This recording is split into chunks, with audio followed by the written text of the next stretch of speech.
संभाजीनगरमध्ये मविया आणि महायुती आमने सामने आलेली आहे। मनसे आणि 200 ठाकरे गटाकडनं अशा जोरदार घोषणा दिल्या गेल्यात।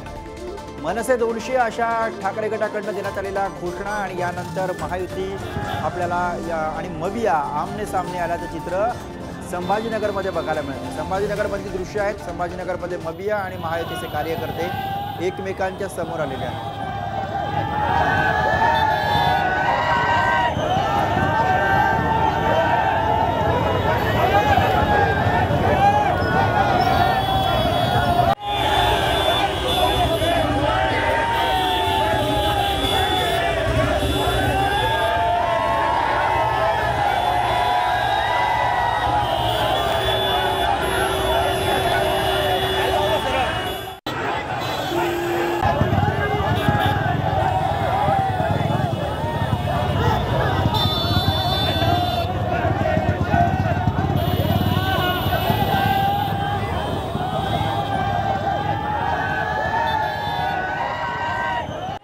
Thank you.